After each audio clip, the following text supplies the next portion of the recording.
Bapa dalam surga, kami sungguh bersyukur bahwa dalam hidup yang sedang kami hadapi dan jalani, bahkan di masa pandemi ini, kami boleh sekali lagi merasakan kehadiran Tuhan yang selalu nyata dalam kehidupan kami. Terima kasih Tuhan untuk setiap pujian yang boleh kami nyanyikan, yang ingatkan dan kiranya kuatkan kami, sehingga ketika kami menjalani kehidupan yang tidak selalu seperti yang kami inginkan dan kami rancangkan.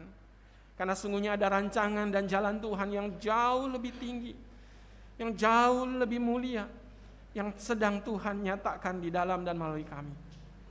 Maka biarlah Tuhan Kau nolong kami pada kesempatan ibadah pagi ini. Sekali lagi firman-Mu diberitakan kepada kami. Dan biar Roh Kudus Tuhan yang menolong kami untuk boleh memahami dan terlebih lagi menghidupi firman-Mu. Sehingga sungguh nyata Tuhan, rencana-Mu dan karya-Mu boleh terjadi di dalam dan melalui kehidupan kami. Berfirman-Lah Tuhan, kami semua rindu mendengar dan menjadi pelaku-pelaku firman. Dalam nama Tuhan kami Yesus Kristus, kami berdoa dan memohon.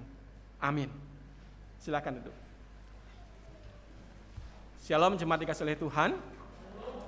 Saya senang sekali bisa berkesempatan kembali beribadah bersama dengan kita.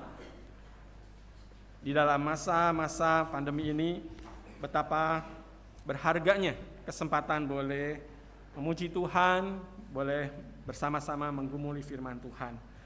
Pada kesempatan ini kita akan bersama menggumuli satu tema, yaitu jalan Tuhan bukan jalanmu.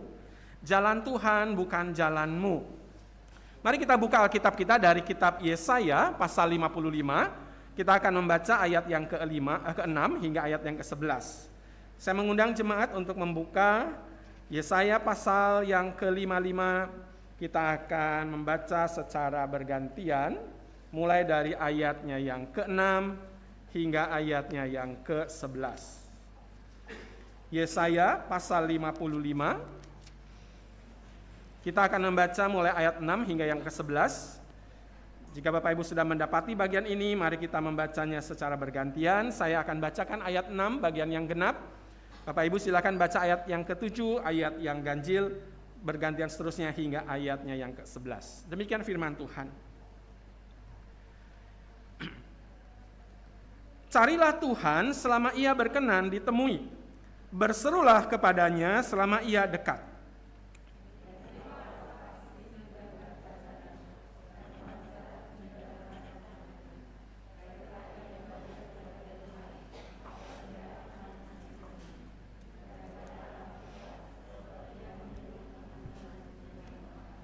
Sebab rancanganku bukanlah rancanganmu, dan jalanmu bukanlah jalanku. Demikianlah firman Tuhan. Tingginya langit dari bumi, demikianlah tingginya perutku dari bumi, dan rancanganku. Sebab seperti hujan dan salju turun dari langit, dan tidak kembali ke situ, melainkan mengairi bumi, membuatnya subur, dan menumbuhkan tumbuh-tumbuhan, memberikan benih kepada penabur dan roti kepada yang mau makan. Ia tidak akan kembali kepadaku dengan sia-sia, tetapi ia akan melaksanakan apa yang kukehendaki dan akan berhasil dalam apa yang kusuruhkan kepadanya. Sedemikian pembacaan firman Tuhan. Sungguh yang berbagailah kita yang menyimpan firman Tuhan dalam hatinya, terlebih melakukan dalam hidup setiap hari. Bapak Ibu dikasih oleh Tuhan, tema kita jalan Tuhan bukan jalanmu, membuat saya ingin mengajak kita coba menggumuli satu pertanyaan ini. Pertanyaan ini sangat singkat, tetapi menuntut jawaban yang sangat panjang sepanjang umur hidup kita yang Tuhan masih berikan. Jadi pertanyaan ini sangat singkat, tapi jawabannya membutuhkan waktu yang sangat panjang sepanjang jalan hidup yang Tuhan masih berikan. Pertanyaannya begini. Jika Tuhan punya rencana atas hidupmu, ini rencana Tuhan. Jika Tuhan punya rencana atas hidupmu, dan engkau juga mempunyai rencana atas hidupmu sendiri, ini rencana kita. Pertanyaannya adalah, kira-kira rencana siapa? Rencana mana yang paling baik? jika Tuhan punya rencana atas hidup kita, dan kita pun punya rencana atas hidup kita, pertanyaannya adalah rencana siapa yang paling baik bagi kita? Nah, saya mau nanya nih ya, kalau jawab nih kan susah nih ya, nggak kedenger gremeng gitu. Saya minta Anda acungkan tangan, siapa yang setuju kalau mengatakan rencana Tuhan bagi kita adalah rencana terbaiknya bagi kita? Siapa yang setuju boleh acungkan tangan, boleh. Silakan acungkan tangan. Rencana Tuhan, rancangan Tuhan, jalan Tuhan adalah yang terbaik bagi kita. Boleh acungkan tangan? Siapa? Oke, banyak yang mengacung tapi banyak juga yang belum mengacung, gitu kan ya. Pilihan yang satu lagi belum ditentukan. Siapa yang mengatakan bahwa rencana kita, jalan yang kita tentukan, jalan yang kita pilih adalah terbaik bagi kita? Siapa yang mengatakan bahwa jalan kita, rencana kita itu yang lebih baik bagi kita? Boleh acungan tangan? Gak ada yang ngacung satupun ya. Semua, paling tidak yang tadi ngacung, ini yang lebih baik. Sebagiannya belum, saya nggak punya pilihan yang ketiga. Ya, jadi pilihan cuma dua, rencana Tuhan atau rencana kita. Sebagian mengatakan rencana Tuhan, ada sebagian yang belum berani jawab. Tapi yang satu ini pasti nggak ada yang jawab gitu ya. Tapi saudara, pertanyaannya kenapa nggak berani jawab yang satu ini, yang rencana kita? Iya, nanti dilihat sama pendeta Timotius, saya nanti digembalakan gitu kan ya. Nanti ditanya, kenapa kamu nggak yakin tentang rencana Tuhan? Tapi saudara, perhatikan. Ketika kita semua boleh dikatakan sepakat, ya. Tadi pagi saya tanya di Dharma Harapan, siapa yang mengatakan bahwa rencana Tuhan, rancangan Tuhan bagi kita adalah yang terbaik? Semua juga banyak yang ngacung. Sisa dikit 1-2 paling, tapi semua hampir boleh mengatakan rencana Tuhan adalah rencana yang terbaik bagi kita. Dan yang ini nggak ada yang ngacung juga. Tapi kalau kita mau jujur, saya rasa ketika kita mengatakan rencana Tuhan yang terbaik, rancangan Tuhan yang terbaik, jalan Tuhan yang terbaik bagi kita, itu adalah pemahaman, pengertian. Dari mana kita tahu, bagaimana kita paham bahwa rencana Tuhan yang terbaik? Karena kita dengar khotbah, karena kita baca Alkitab. Alkitab mengatakan seperti yang tadi dituliskan, rancanganku bukanlah rancanganmu, jalanmu bukanlah jalanku. Lalu dikatakan seperti tinggi langit dari bumi, demikian jalanku dari jalanmu. Dan ketika kita baca lagi lebih lanjut, Yeremia dikatakan rancangan damai sejahtera seperti tadi lagu yang dipilihkan dan kita nyanyikan bersama dengan worship leader. Sangat luar biasa. Saya yakin Bapak Ibu ketika menyanyikan itu, saya tadi sampai merem,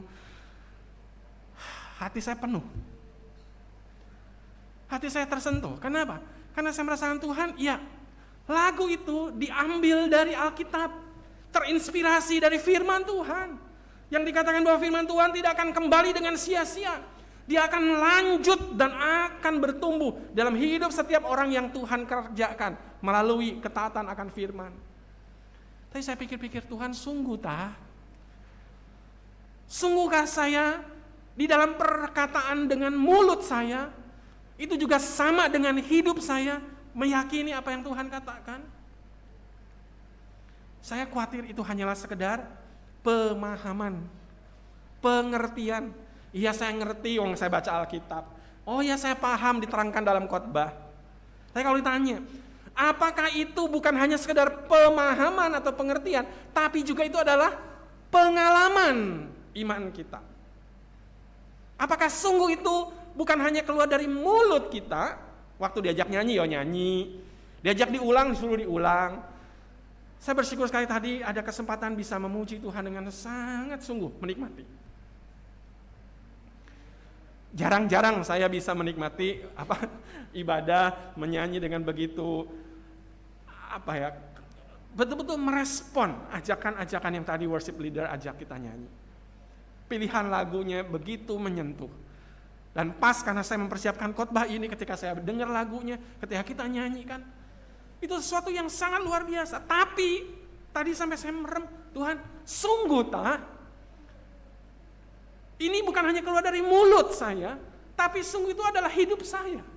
Yakin rencana Tuhan, jalan Tuhan, rancangan Tuhan yang terbaik dibandingkan jalan, rancangan, dan rencana hidup kita. Jangan-jangan dengan mulut kita mengaku, Dengan mulut kita memuji Tuhan, tapi dalam hidup kita tidak meyakini firman Tuhan.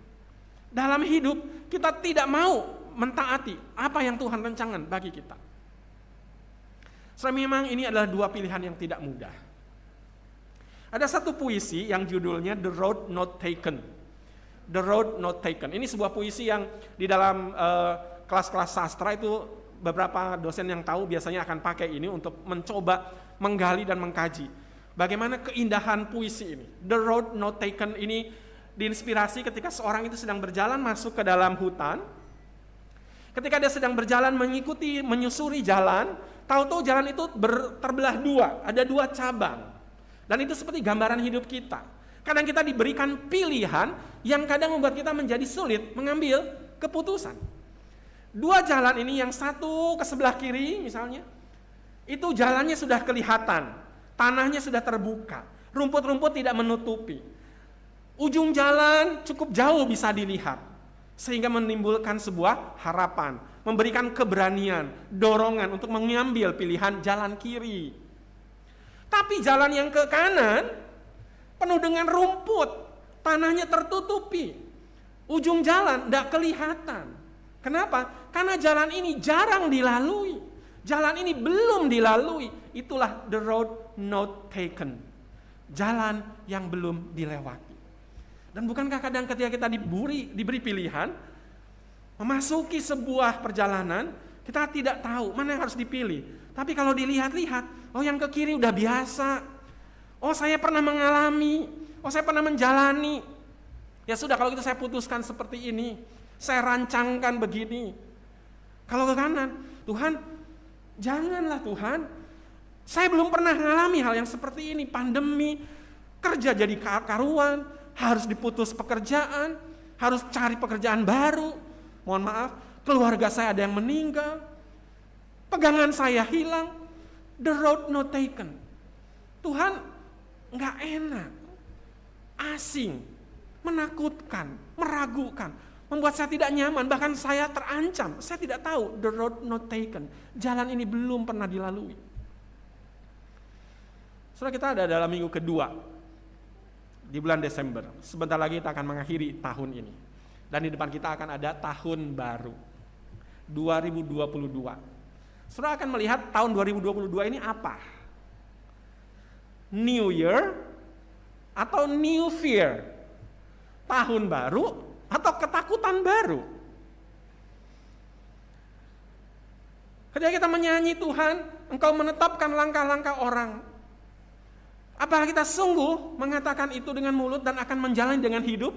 Tuhan, it's a new year. Ini tahun baru, kesempatan baru, perjalanan baru bersama dengan Tuhan, pimpinan baru dalam Tuhan, rencana baru dalam Tuhan. New year atau new fear? Tuhan, tahun ini gak karu-karuan.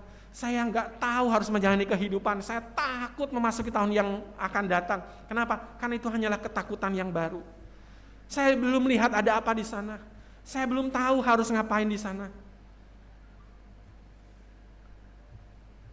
Rancanganmu bukan rancanganku. Saudara, ini sebuah pertanyaan yang memang tidak mudah. Mana yang terbaik?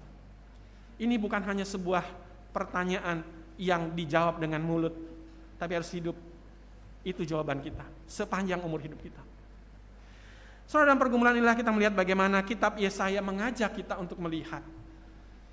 Ketika bangsa Israel, kerajaan Yehuda harus mengalami pergumulan-pergumulan yang tidak mudah dalam kehidupan mereka, sekalipun umat Tuhan, sekalipun orang percaya. Setahu mereka, Allah adalah Allah yang pembebas. Ketika orang Israel terjajah, ketika orang Israel dihancurkan, ketika orang Israel tidak lagi punya pengharapan di Mesir, mereka betul-betul hopeless. Tapi dikatakan Tuhan mendengar jeritan mereka, meminta tolong. Maka Tuhan mengutus orang Musa untuk membawa Israel keluar dari Mesir, masuk tanah Kanaan. Jadilah mereka bangsa Israel yang punya kerajaan. Mereka memahami, mereka mengalami, mereka mengakui Allah adalah Allah pembebas, Allah penolong. Apapun yang mereka hadapi, alami seberat apapun, mereka melihat Allah selalu menolong mereka. Tapi Ketika mereka menjadi bangsa, diberi kerajaan, kemudian pecah, jadi kerajaan Israel di utara, kerajaan Yehuda di selatan, mereka menjadi bangsa yang tegar tengkuk, mereka berontak, kembali lagi ke kelakuannya seperti semula, susah. Maka Tuhan membuat mereka harus belajar dengan cara dibuang. Orang Israel di kerajaan utara dibuang lewat Asyur, dihancurkan oleh Asyur. Bangsa Yehuda di kerajaan Yehuda yang di selatan dengan ibu kota Yerusalem, mereka melihat saudara-saudaranya di utara, tapi tidak juga mau bertobat. Maka mereka juga terlibat di dalam pemberontakan kepada Tuhan, tidak setia kepada Tuhan. Maka Tuhan pun harus mendidik mereka. Tuhan harus menghajar mereka. Maka kitab Yesaya, bahkan nanti kita lihat juga dalam kitab Yeremia dan kitab nabi-nabi kecil seperti Hosea, Amos dan segala macam, berbicara kepada bangsa ini supaya apa? Mereka melihat bahwa Tuhan bukan hanya Tuhan pembebas, bukan hanya Allah penolong, tapi juga adalah Allah pembentuk. Dan ini yang kadang kita tidak menyadari. Allah yang membentuk dengan cara apa? Dihancurkan. Yerusalem ditinggalkan, bait Allah terbakar, orang-orang muda dibuang. Sehingga mereka tidak punya apa?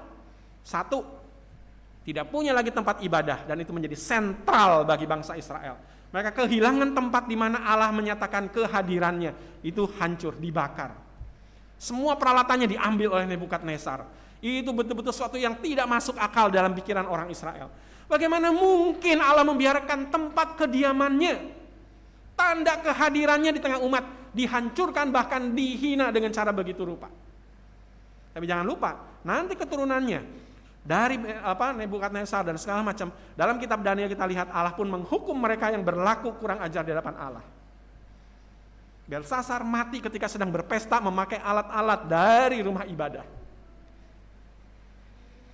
Yerusalem dibakar dan teruna-teruna dibuang, dijauhkan dari Yerusalem. Sebab apa? Mereka tidak bisa bersatu dan tidak bisa kuat untuk memberontak. Dipisah-pisah. Daniel dibuang ke sebelah kanan, yang ini dibuang ke utara, semua dipisah-pisah. Tanah mereka harus ditinggalkan. Dalam hidup bangsa Israel, Haaretz itu, tanah perjanjian itu menjadi sangat penting. Dan ketika mereka harus dibuang dari tanah perjanjian, itu mereka tidak bisa mengerti. Tapi itulah cara Tuhan menghajar mereka. Dengan cara apa? Menghancurkan untuk membentuk mereka. Dan inilah rancangan Tuhan. Bukan rancangan Israel. Itulah cara Tuhan. Bukan cara yang diinginkan oleh Israel. Itulah jalan yang Tuhan mau mereka lewati dan alami. Bukan apa yang kita pilih untuk kita nikmati. Dan karena itulah di dalam perjalanan ini, Yesaya kemudian nanti Yeremia mengingatkan. Yeremia jelas mengatakan bahwa Tuhan adalah sang penjunan, Allah yang sedang membentuk. Saya yakin Bapak Ibu kita kenal dan sering menyanyikan lagu bahwa kita ini adalah tanah liat, engkau adalah penjunan. Bentuklah aku seturut kehendakmu. Saudara, itu lagu luar biasa sungguhan. Apalagi dengan tim seperti ini, dan saya lihat tadi juga pagi di Darmo Harapan, saya perhatikan cara menyanyikan, cara mengiringi lagu, itu bisa menimbulkan satu harapan, satu keinginan. Sungguh Tuhan, engkau adalah sang penjunan. Aku ini cuma tanah liat, bentuklah aku Tuhan sesukamu. Tapi itu dengan mulut, saya takut. Ketika Tuhan izinkan dalam hidup membentuk Anda dan saya. Untuk melakukan apa? Melakukan rancangan Tuhan. Mengikuti jalan Tuhan. Dan meninggalkan rancangan kita, jalan kita. Seperti yang tadi dikatakan, orang fasik tinggalkanlah dosamu, kembalilah dalam pertobatan, Tuhan akan mengampunimu, Tuhan akan memberkatimu. Tuhan ingin supaya kita lepas dan tinggalkan apa yang dunia sedang tawarkan dengan semua godaannya itu. Dan mengikuti rancangan dan jalan Tuhan. Yang kadang bagi kita, Tuhan terlalu menyakitkan. Harus melepaskan apa yang saya inginkan. Harus melepaskan rancangan dan harapanku untuk sebuah jalan yang aku tidak tahu. The road not taken. Jalan yang belum aku tempuh. Tapi itulah yang sedang dikenalkan oleh Yesaya, oleh Yeremia. Ketika Tuhan menjadi sang penjunan, Allah yang sedang membentuk Anda dan saya, maka apa yang harus kita lakukan? Apa yang harus kita kerjakan? Di dalam firman Tuhan kita belajar bagaimana Tuhan ketika memanggil, entah itu namanya Abraham, suruh keluar dari tanah kalau keluarganya, dari kaumnya, untuk pergi ke tanah perjanjian yang akan aku tunjukkan. Di mana Tuhan? Aku akan memimpinmu. Aku akan menunjukkan padamu. Tuhan meminta Abraham untuk jalan. Dan itu sesuatu yang harus dilewati. Harus dihadapi hari demi hari. Ketika Tuhan memanggil seorang Yunus dalam kitab Perjanjian Lama. Untuk kemana? Niniwe. Beritakan pertobatan. Supaya Niniwe berbalik kepada Tuhan. Tapi Yunus mengatakan, Tuhan enggak mau. Niniwe itu adalah bangsa Asyur yang begitu jahat. Gak pantas mereka diampuni. Gak pantas mereka diberikan pertobatan. Yunus lari dan meninggalkan panggilan. Kabur, memilih jalan sendiri. Membuat rancangannya sendiri. Pergi ke Tarsus, naik kapal. Saudara, kalau sampai Tuhan memilih Abraham, kalau sampai Tuhan melibatkan seorang Yunus, bahkan hari ini mengajak Anda dan saya terlibat di dalam pekerjaan Tuhan, untuk terlibat di dalam rencana dan rancangan Tuhan, bukan karena apa yang Anda dan saya maupun Abraham dan Yunus bisa lakukan untuk Tuhan, bukan. Tapi karena Tuhan bisa dan mau melakukan dalam dan melalui hidup Anda dan saya. Seperti yang Tuhan mau dan mampu lakukan melalui dan di dalam hidup seorang Abraham maupun Yunus. Jalannya tidak mudah, ya. Tapi Tuhan tidak pernah menyerah. Masa akan kita harus menyerah? Karena itu ada 3 hal yang perlu kita sama-sama belajar tentang bagaimana ketika menghadapi rancangan Tuhan yang tidak selalu seperti yang kita inginkan dengan rancangan kita. Yang pertama adalah sebagai orang percaya, sebagai orang beriman. Kita terus ditantang untuk semakin tunduk dan taat kepada rencana Tuhan. Sebagai orang percaya, sebagai orang beriman. Saya tidak tahu apakah di sini saya sudah pernah menyampaikan, tapi di dalam harapan saya masih ingat ketika kita bicara tentang iman. Iman itu harus mempunyai 3 aspek dan ketiga-tiganya harus ada dan tidak boleh 1 diambil 2 dibuang, 2 diambil 1 dibuang, tidak bisa. Harus ketiga-tiganya, baru itu iman sejati. Iman itu apa? Harus punya pengetahuan, notisia. Kita harus punya pemahaman. Dari mana? Tahu, karena kita baca Alkitab. Dari mana kita tahu? Karena kita diberitahu. Karena itulah penting baca Alkitab. Itulah penting ngajari anak-anak kita tentang firman Tuhan. Ceritakan Alkitab kepada anak-anak kita. Saya senang 2 minggu lalu ketika saya mimpin PA-nya pengurus pemuda remaja lewat Zoom ya. Setelah saya uraikan beberapa hal prinsip, lalu saya minta mereka berbagi dan cerita. Yang anak laki, anak perempuan, 1 anak laki cerita. Pak, saya tanya begini, siapa yang berpengaruh di dalam hidup imanmu? Dalam perjalanan imanmu bertumbuh, siapa yang berpengaruh? Di dalam rumah, atau di sekolah, atau di gereja? Pak, anak ini cerita, Pak, saya bersyukur untuk papa saya. Dari kecil saya selalu diceritakan Alkitab, dibacakan Alkitab. Itu loh Pak, pakai Alkitab yang ada gambarnya, dan saya tahu banget itu Alkitab. Alkitab untuk anak-anak yang bergambar, dan saya dan istri saya pernah belikan untuk anak-anak, kemudian kita juga pernah belikan untuk hadiah untuk anak orang lain. Anak laki ini mengatakan, Pak, saya ingat bangetan firman Tuhan melalui apa yang Papa ceritakan. Dan dari situ timbul keinginan, ketika saya semakin besar, SMP, SMA, saya cari tahu tentang firman Tuhan. Dan dialah yang menjadi motor dari PA atau KTB pengurus. Kenapa? Apa yang tadinya dia tidak tahu, diberitahu. Dan siapa orang itu? Ayahnya. Ada lagi anak perempuan, pengurus 1. Dia mengatakan, mama saya yang paling banyak pengaruh. Mama yang paling banyak ceritakan tentang Alkitab. Mama yang sering cerita, mama yang sering kali berbagi tentang pengalaman imannya. Saudara, 1 hal, iman harus punya pengetahuan. Tapi tidak hanya berhenti pada pengetahuan, dari tidak tahu jadi tahu. Tapi kita harus meyakini apa yang kita tahu. Meyakini bahwa konten, isi iman, yaitu pengertian-pengertian, pemahaman-pemahaman, itu benar. Kita yakini itu benar. Makanya kalau anak-anak ditanya dijawab ulangan, ujian atau cerdas cermat, di mana Yesus dilahirkan? Di Bethlehem. Karena dia tahu dan dia yakin itu jawaban benar. Tapi itu baru 2 aspek. Tahu dan meyakini bahwa itu benar yang dia tahu. Tapi yang lebih penting harus ketiga yang mengikat semuanya, yaitu apa? Kita menghidupi. Apa yang kita tahu, apa yang kita yakini, harus kita hidupi. Itu baru iman. Maaf, di dalam surat Yakobus pasal 2 ayat 19 dikatakan, engkau percaya Allah itu esa, baik. Percaya Allah itu tunggal, esa, ya itu baik. Tapi dikatakan, roh-roh jahat pun tahu, percaya disebutkan di situ, dan gemetar. Jadi levelnya, kalau kita cuma tahu, lalu yakin apa yang kita tahu itu benar, itu membuat roh-roh jahat itu sampai gemetar. Karena yakin, karena tahu. Tapi kalau ditanya, apakah roh-roh jahat itu menghidupi apa yang mereka tahu? Enggak, mereka tidak taat. Jadi maaf, kalau iman hanya punya 2 aspek ini, levelnya iman siapa? Roh-roh jahat. Yang Allah tuntut dari kita adalah menjadi orang yang beriman, menghidupi firman Tuhan. Bukan hanya dengan mulut kita, tapi dengan hidup kita. Karena itulah kita dituntut terus-menerus untuk semakin tunduk, semakin taat pada rencana dan rancangan Tuhan.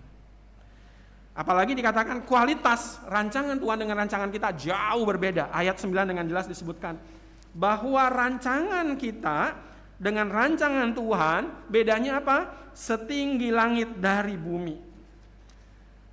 Demikian tingginya jalanku dari jalanmu, rancanganku dari rancanganmu. Jauh beda kualitas. Allah Maha tahu, kita tidak tahu. Yang kedua, sebagai orang beriman kita terus diajak untuk semakin beriman kepada kebaikan Allah. Berimannya sudah tadi kita jelaskan di yang pertama. Tapi kita perlu mempercayai, mengimani kebaikan Allah. Jadi kita sudah tahu Allah itu baik, dari teman kita tahu, kesaksian teman kita tahu. Kita yakin bahwa teman kita itu sungguh-sungguh mengalami kebaikan Tuhan. Iya, tapi apakah kita juga menghidupi, apa kita juga mengalami kebaikan Allah seperti yang dialami oleh teman kita yang bersaksi. Itu yang Tuhan ingin. Jadi bukan hanya sekarang, weh Tuhan sungguh maha baik dalam hidupmu. Oh, luar biasa Tuhan baik, katanya, bukan. Iman kita bukan iman katanya. Iman kita bukan iman yang hanya sekedar pengetahuan, bukan hanya sekedar pemahaman, tapi sungguh menjadi sebuah pengalaman. Karena itulah Tuhan terus menerus mengajak kita untuk semakin mengimani kebaikan Tuhan. Seperti yang tadi disinggung sedikit oleh worship leader, sekalipun kondisi kita sedang tidak mudah, tapi kita tidak akan pernah menyerah. Allah saja tidak pernah menyerah, masakan kita yang harus menyerah. Yang ketiga dikatakan bahwa sebagai orang beriman kita harus terus-menerus dituntut dan dituntun untuk menjalani kehidupan ini dengan rasa syukur dan sukacita. Tadi lagu-lagu sungguh luar biasa ya, mengingatkan, mengajak kita bahwa ketika kita sedang dalam pergumulan dan kesulitan sekalipun, kita tetap boleh bersukacita. Kita tetap boleh mengalami kekuatan. Kenapa? Ada pengharapan di dalam Tuhan. Saya di GKI mengajak jemaat, biasanya kami punya tahun liturgi. Jadi kalau dalam minggu menjelang Natal itu ada 4 minggu Advent. Advent 1, 2, 3, 4 baru masuk Natal. Dan biasanya kami pakai stola atau selendang, warnanya ungu. Itu menandakan minggu Advent. Kami coba menghayati bahwa di dalam menantikan Natal, yang sebetulnya kita nantikan bukan cuma kelahiran Yesus, tapi kedatangan yang kedua kali. Dan itu berarti apa? Kita sedang mempersiapkan. Maka Advent adalah masa persiapan, menantikan kedatangan Tuhan. Dan dalam minggu-minggu ini ada penekanan-penekanan khusus. Ketika menanti di dalam kesulitan, ada pengharapan. Ketika menanti di dalam pergumulan, tetap ada damai sejahtera. Dan adalah salah satu, ketika warna lilin, biasanya lilin warna ungu, ada warna pink. Lalu ungu lagi, baru nanti warna Natal itu warna lilinnya putih. Warna pink di antara warna ungu itu punya makna untuk mengingatkan kita tentang apa? Di tengah penantian, bahkan kesulitan sekalipun, kita masih punya apa? Sukacita. Pink ini menjadi warna yang mengingatkan. Di tengah-tengah kesulitan pergumulan, bersukacitalah. Itu diambil dari kitab Mazmur. Bersukacitalah Yerusalem. Di tengah kesulitan dan pergumulanmu menantikan pertolongan Tuhan, bersukacitalah. Karena sukacita kita tidak didasarkan pada keadaan, tetapi didasarkan pada Tuhan yang menguasai dan bekerja di dalam keadaan. Anda dan saya hari ini, saya tidak tahu apa yang sedang kita hadapi dan alami di rumah. Tapi satu hal pastikan, Anda dan saya sedang dituntun oleh Tuhan. Bukan hanya dituntut, tapi dituntun setiap waktu, setiap hari. Untuk apa? Untuk boleh menjalani kehidupan ini dengan rasa syukur. Terima kasih Tuhan untuk hari ini. Terima kasih Tuhan untuk 1 tahun sudah saya lewati. Bahwa nanti akan ada tahun yang baru, iya Tuhan. Tapi saya akan tetap bersukacita. Kenapa? Ada pengharapan di dalam Tuhan. Dan pengharapan kita tidak ditentukan oleh keadaan yang akan selalu berubah. Lebih mudah bagi kita bersukacita ketika keadaan membaik, tapi ketika keadaan memburuk kita menjadi terpuruk. Enggak.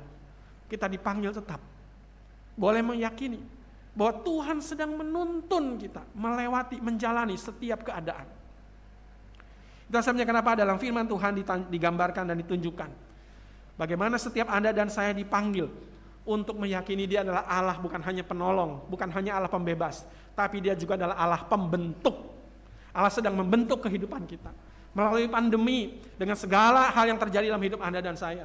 Maaf, mungkin ada yang kehilangan anggota keluarga, bahkan mungkin dia adalah sandaran hidup kita. Ada yang mungkin kehilangan pekerjaan, ada yang mengalami penurunan pendapatan, segala macam. Kemarin seorang ibu saya teleponi karena saya tahu dia sedang dalam pergumulan yang luar biasa, keluarganya hancur-hancuran. Karena kesalahan salah satu anggota keluarga, mereka kehilangan rumah. Mereka harus terpisah. Dan dalam keadaan semacam itu dia sangat tertekan. Sampai dia mengatakan, Pak, saya tanya bagaimana kabarmu, bagaimana keadaanmu? Saya semakin kurus, kehilangan berat badan 10 kilo. Saya langsung ingat dan saya bisa bayangkan dia dalam kondisi yang begitu kurus. Saya mengatakan iya. Tapi yang menarik adalah ketika dia mengatakan, Pak Dedi, tetap tolong doakan saya. Supaya saya kuat menghadapi keadaan ini. Supaya saya tetap percaya kepada Tuhan. Dia ditawari sesuatu yang harus membuat dia jauh dari Tuhan dan meninggalkan Tuhan. Tapi dia mengatakan, enggak, saya tidak akan. Tapi saya mohon Tuhan kuatkan. Saudara, Anda dan saya membutuhkan tuntunan Tuhan hari demi hari. Dan dia mengatakan, saya percaya Tuhan pasti pelihara saya. Masakan burung di udara Tuhan pelihara, kita dibiarkan, enggak mungkin. Saya percaya Tuhan akan tolong dan tuntun. Dan sungguhan, dia mengatakan bahwa ada pertolongan datang untuk dia. Tawaran untuk melepaskan dia dari satu situasi yang sulit ke dalam sebuah keadaan yang jauh lebih baik. Dan saya mengatakan pada dia, iya. Situasi mungkin belum berubah secara total, belum sempurna. Tetapi Tuhan membawa engkau dari satu tempat ke tempat yang lain yang jauh lebih baik daripada keadaan yang satu ini. Itu cukup untuk menolong engkau untuk kuat dan menanti pertolongan Tuhan berikutnya. Setelah hari ini mungkin Tuhan sedang melakukan sesuatu, membawa Anda dan saya di dalam sebuah pilihan, the road not taken, jalan yang belum pernah kita lewati. Tapi pastikan Anda dan saya melewatinya, menjalaninya bersama dengan Tuhan. Rancangan Tuhan memang bukan rancanganmu, tapi yakin dan percaya seperti yang firman Tuhan ajarkan lewat Yesaya maupun Yeremia. Yeremia pasal 29 ayat 11 mengatakan, sebab aku ini mengetahui rancangan apa yang ada padaku mengenai kamu, demikian firman Tuhan, yaitu rancangan damai sejahtera dan bukan rancangan kecelakaan, untuk memberitakan kepadamu hari depan yang penuh harapan. Ada seorang anak, ini sebuah ilustrasi yang sederhana, saya harap ini mudah untuk kita cerna. Dia kehilangan kelereng yang begitu dia suka dan begitu dia sayang. Seharian dia cari dan tidak temu. Mamahnya sampai khawatir anak ini akan menjadi susah hati dan menangis. Tapi luar biasa, ketika anak ini mengatakan, Ma, boleh gak aku berdoa minta Tuhan tolong aku menemukan kelerengku? Mamahnya satu sisi senang, anak ini masih ingat untuk mencari pertolongan Tuhan. Tapi di siang lain dia khawatir, nek kalau itu kelereng gak ketemu, ya apa ini anak percaya sama Tuhan dan imannya sama Tuhan? Apa gak akan kecewa? Sudah minta tolong tapi kok gak ditolong? Mamanya bilang, ayo doa. Anak itu berdoa. Apa yang anak itu katakan? Dia berdoa demikian sama Tuhan. Allah Bapa yang baik dan Maha Kuasa, tidak ada perkara yang mustahil bagimu. Bapa pasti sanggup menolongku untuk menemukan di mana kelereng kesayanganku. Tuhan, Saya pagi nanti akan mencari. Hari ini, malam ini saya mau tidur. Dalam nama Yesus, amin. Lalu anak ini masuk ke kamarnya, mamahnya berpikir, ya apa iki besok? Begitu besok, mamahnya coba perhatikan ini anak dengan tenang, menikmati sarapan, dan mamanya tanya, lo ya apa kelerengmu, sudah ketemu belum? Udah deg-degan mamanya. Anaknya jawab dengan tenang mengatakan, enggak ketemu mah, ya wis enggak apa-apa. Mamanya bingung, enggak ketemu, tapi kok enggak apa-apa? Kok bisa? Mamanya tanya. Iya, kemarin setelah aku ke kamar dan aku baring, aku mikir lagi dan aku doa lagi. Aku doa gini sama Tuhan.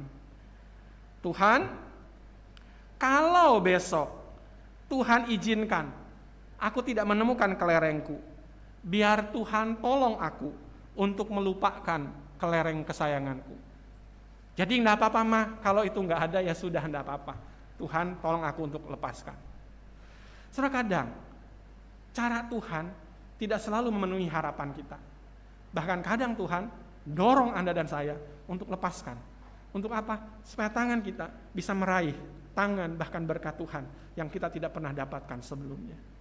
Mohon Tuhan tolong kita semua untuk yakin dan percaya Dia adalah Allah pembentuk. Amin. Mari kita doa. Kata-kata manusia sudah berhenti dalam segala keterbatasan. Tapi biarlah Roh Kudus Tuhan akan terus menaungi setiap kami untuk boleh memahami dan menghidupi firman-Mu. Kami percaya Engkau Tuhan, Allah yang membentuk, tidak pernah berhenti bekerja.